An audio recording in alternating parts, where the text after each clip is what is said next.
Hello, this is John with Brainstorm Comics and Gaming, and this is this week's The Stormwatch, where we give you our top 3 picks for DC, our top 3 picks for Independent, and our top 3 picks for Marvel as to which ones we think you should pay attention to on this week's new release wall. You don't want to make the happiest day of the week sad by missing out on any of these books. Before we get into them, don't forget to LCS, like, comment, and subscribe, the Brainstorm Comics and Gaming YouTube channel. But let's get started. So, coming in at number 3, Crush and Lobo number 1. This is written by Mariko Tamaki. This one is pretty cool, and it has a generational conflict. And also, Crush's life is in shambles, and she's trying to come to terms with her father and his life. This one starts with him in prison, and she's going to confront him. Let's read the solicitation. So the solicit for that one reads, in case anyone was wondering, Crush is doing just fine, actually. Sure, she recently walked away from her classmates at the Roy Harper Titans Academy and effectively quit being a teen titan in a blaze of glory. And okay, her relationship with her too-good-to-be-true girlfriend Katie is kind of on the rocks, if you want to get all technical about it. Oh, and she recently found out Lobo's in space jail, but that's cool because he's the worst. Okay, maybe Crush has some stuff, but that doesn't mean she's going to do anything about it, like actually go into space and confront her dad and all her problems, because everything is fine, right? So as I said, this one has some generational conflict in it, so that one is why this one has made our number 3 pick for DC this week. So let's move on to number 2. Coming in at number 2 this week is Batman: The Adventures Continue, Season 2, number 1. Once again, we have a pairing of Paul Dini, Alan Burnett, and Ty Templeton. With that crew, you're going to get some good animated series goodness. We also see the Court of Owls in the animated universe. And the first series had a new character, and for some reason, I'm pretty sure that we'll probably see a new character introduced in this one as well. But let's go to the solicit for this one. So the solicit for that one reads, Gotham City is changing. After Mayor Hill is killed by a mysterious assailant, Batman finds himself tracking down an ancient order that's long been buried under the streets of Gotham, the Court of Owls. But what does this group have to gain from the death of Mayor Hill, and how can Deadman help the Dark Knight? So all the Deadman fans will also have a pretty good appearance in that one as well. So like I said, the 3 reasons, the creators, the Court of Owls, and obviously a possible first appearance. So let's move on to number 1. And number 1 from this week is Nice House on the Lake number 1. The number 1 reason why you should be checking this one out this week is James Tynion IV. He is an expert at horror storytelling with Something is Killing the Children and also Department of Truth out there. Also, this is the launch of the DC Horror imprint. But let's go to the solicit to see exactly what this one's about. So, the solicit for Nice House on the Lake reads as follows. Everyone who is invited to the house knows Walter. Well, they know him a little anyway. Some met him in childhood, some met him months ago, and Walter's always been a little off. But after the hardest year of their lives, nobody was going to turn down Walter's invitation to an astonishingly beautiful house in the woods overlooking an enormous sylvan lake. It's beautiful, it's opulent, it's private. So a week of putting up with Walter's weird little schemes and nicknames in exchange for a vacation of a lifetime? Why not? All of them were at a moment in their lives when they could feel themselves pulling away from their other friends. Wouldn't a chance to reconnect be nice? With Something is Killing the Children in the Department of Truth, James Tynion IV has changed the face of horror in modern comics. Now get ready for his most ambitious story yet, alongside his Detective Comics partner, Alvaro Martinez Bueno. As we said, James Tynion IV is quickly rising in ranks in the comic industry, and that's definitely one you don't want to miss out. James Tynion is definitely putting out some horror stuff that if you're into that, will definitely suit your needs. But let's move on to the independent top 3 for this week. Coming in at number 3 is Out of Body number 1. Now we know that OBE, Out of Body Experience, came out a couple of weeks ago. This is not the same book. This is a different one. One of the selling points for this one is the writer is Peter Milliken, the writer on Ecstatics and X-Force like 15, 20 years ago. It is a horror mystery. And the premise is very intriguing. Those are the reasons why we think you should check it out, but let's go to the solicit. When Dan Collins wakes to find his life hanging by a thread, he must use his astral projection to discover who tried to kill him. Who is the beautiful mystic who tries to help him? Why does August Freen want Dan's soul? And what does it have to do with a demon who seems to be Dorian Gray? A weird occult detective thriller about life and death and whatever lies in between. From award-winning comic book writer Peter Milligan and artistic sensation Inaki Miranda comes an awesome new dimension in horror and mystery. And that is why that one made our number 3 pick this week. But let's move on to number 2. And number 2 is Moths Number 1. This is written by J. Michael Straczynski with art by Mike Choi. J. Michael Straczynski, in case you don't know, was the creator of Babylon 5. He had a great run with Marvel in the early 2000s with Thor, Supreme Power. He also wrote Midnight Nation and Rising Stars for Image. This one seems like a different kind of hero journey. And the basic question seems to be how do you use your superpowers responsibly?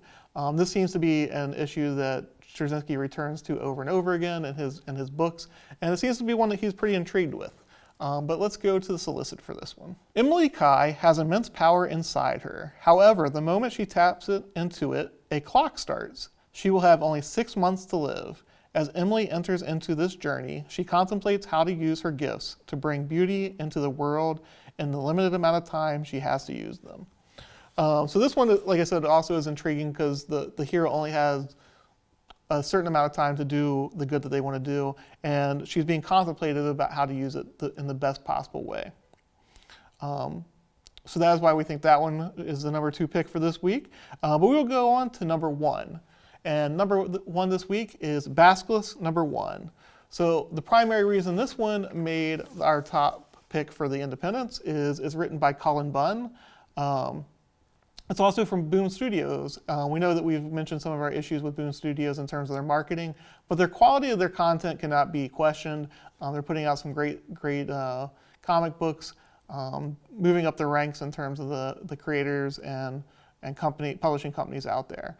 The solicit also promises it's in the same vein as Philadelphia and Stillwater. Stillwater is by one of the fan favorites here at Brainstorm, and that's Chip Zdarsky. But let's go to the solicit. Who can stop the Chimera? 5 individuals bound by a cult-like hive mind, they terrorize small towns with their horrifying supernatural sense-based powers, leaving death and destruction in their wake. Reagan, one of the Chimera, escaped and has been in hiding, with her murderous eyes bound, overcome with guilt. Until now, when a victim from her past forces her to hunt down the other 4 of her kind. New York Times bestselling horror writer Cullen Bunn and artist Jonas Scharf reunite to unleash a supernatural horror series for fans of Philadelphia and Stillwater, rooted in the way we process the world, our senses. So again, Cullen Bunn is known for telling horror stories in a unique way and finding hooks that definitely are different than what most people are used to, if not within comics, within writing in general. But let's move on to Marvel's top 3 picks. So coming in at number 3 is Heroes Reborn, Marvel Double Action number 1. One of the selling points for this one is Dan Jurgens is doing the art. And he is drawing the death of a major character. This one is Sam Wilson. As we know from the 1990s, Dan Jurgens drew the death of Superman, so he knows how to draw some pretty epic death of superheroes.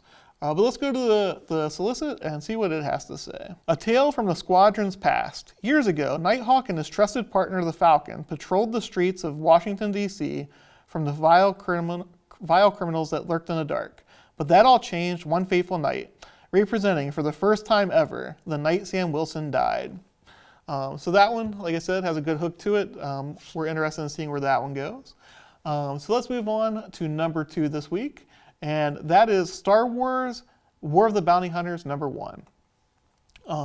In this one, this is the first issue of the 5-issue miniseries, but we're getting deep into the storyline. As we mentioned before, this is an epic story of 34 parts. All the bounty hunters are trying to grab Han Solo to cash in on Jabba's bounty on him. But let's go to the solicit for this one. At war for the greatest prize of all, Han Solo, the hunt begins. Nobody steals from Boba Fett. The notorious bounty hunter will not stop until he gets what's rightfully his. For the thief, no corner of the galaxy is safe. Good thing for them that the Rebel Reliance, the Empire, and every bounty hunter in the galaxy is standing in Boba's way. With a last page reveal that will blow this Death Star-sized story wide open, issue number 1 is just the beginning. The biggest crossover in Star Wars history will continue raging through the pages of the War of the Bounty Hunters event miniseries and tie into Star Wars Dr. Aphra, Darth Vader, and bounty hunters through October. Only one hunter will be left standing, and the Star Wars galaxy will never be the same again. So, I've mentioned this a couple times also. I think there's also the potential for a new character or two to be introduced during this storyline. Obviously, that's a big selling point to a lot of collectors right now. But let's move on to number 1. I'm going to cheat a little bit. We're going to do an umbrella of the Hellfire Gala as to the number 1 pick. There are 3 tie-ins this week. One is X-Force 20, one is Marauders 21, and one is Hellions number 12. I won't read the solicits for each one of those. Instead, I'll just go over the three reasons why, or the couple reasons why I think this is the number 1 pick for this week. X-Men is very good when they do the epic storylines. Krakoa has opened its doors to everybody, not just mutants. So something big is obviously on the horizon. The Hellfire Club is putting itself in a position to broker more power within the Marvel Universe. So there's obviously going to be a big payoff to this, and one that I think will have X-Men fans' attention for quite some time.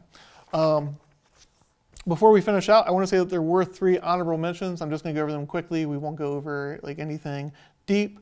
One is Worst Dudes number 1 by Aubrey Sitterson. He's written a couple of really big cult favorites. Another one is Cherry Blackbeard number 1, a heavy metal guitarist has made a deal with the devil on her 27th birthday. He's to cash in, and he makes a deal with her that if she collects 5 souls for him, then the deal will be rescinded.